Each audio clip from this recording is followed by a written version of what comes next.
배임죄에서의 타인의 사물을 처리하는 자 해당 여부에 관한 사건입니다. 전세 보증금 반환 채권에 관하여 채권 양도 담보 계약을 체결한 채무자가 양도 담보에 관한 대항 요건을 갖추어 주기 전에 제3자에게 전세권 근저당권을 설정해 줬다. 그러면 배임죄가 성립하느냐? 결론은 성립하지 않는다. 자, 2020년 2월 달에 선고된 전원합의체 판결에 대한 복습입니다. 한번 읽어보겠습니다.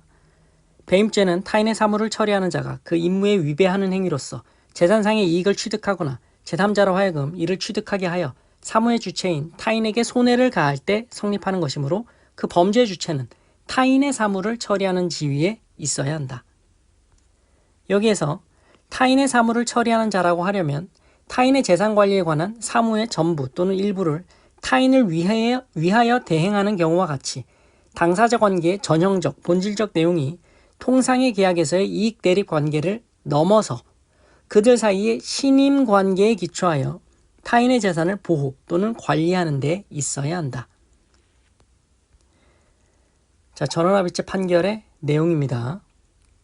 이익 대립 관계에 있는 통상의 계약 관계에서 채무자의 성실한 급부 이행에 의해 상대방이 계약상 권리의 만족 내지 채권의 실현이라는 이익을 얻게 되는 관계에 있다거나 계약을 이행함에 있어 상대방을 보호하거나 배려할 부수적인 의무가 있다는 것만으로는 채무자를 타인의 사물을 처리하는 자라고 할 수 없고 위임 등과 같이 계약의 전형적, 본질적 급부의 내용이 상대방의 재산상 사물을 일정한 권한을 가지고 맡아 처리하는 경우에 해당하여야 한다.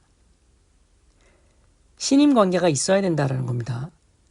금전 채권 채무 관계에서 채권자가 채무자의 급부 이행에 대한 신뢰를 바탕으로 금전을 대여하고 채무자의 성실한 급부 이행에 의해 채권의 만족이라는 이익을 얻게 된다 하더라도 채권자가 채무자에 대한 신임을 기초로 그의 재산을 보호 또는 관리하는 임무를 부여하였다 할 수 없고 금전 채무 이행은 어디까지나 채무자가 자신의 급부 의무의 이행으로서 행하는 것이므로 이를 두고 채권자의 사물을 맡아 처리하는 것으로 볼 수 없다.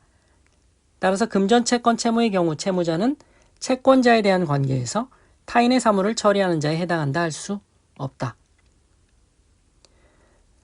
채무자가 기존 금전 채무를 담보하기 위해 다른 금전 채권을 채권자에게 양도하는 경우에도 마찬가지다. 채권 양도담보 계약에 따라 채무자가 부담하는 담보 목적 채권의 담보 가치를 유지 보존할 의무 등은 담보 목적을 달성하기 위한 것에 불과하며 채권 양도담보 계약의 체결에도 불구하고 당사자 관계의 전형적 본질적 내용은 여전히 피담보 채권인 금전 채권의 실현에 있다.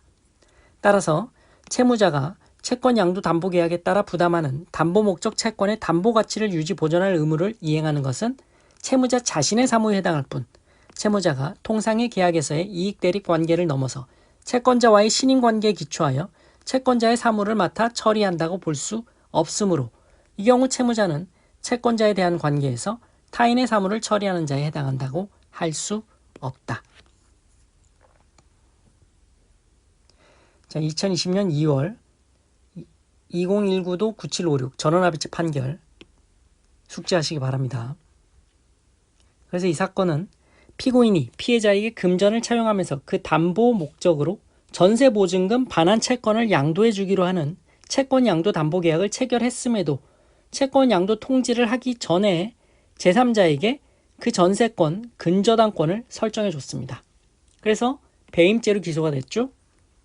하지만 대법원은 피고인의 담보 가치 유지 보존에 관한 사무는 피해자의 담보 목적 달성을 위한 신임 관계에 기초한 타인의 사무에 해당한다 볼 수 없고 이에 피고인이 피해자에게 전세 보증금 반환 채권의 양도담보에 관한 대항 요건을 갖추어 주기 전에 제3자에게 전세권 근저당권을 설정해 주었다 하더라도 피고인이 피해자와의 신임 관계에 의하여 타인의 사무를 처리하는 자의 지위에 있다고 볼 수 없어 배임죄는 성립하지 않는다고 판단한 것입니다.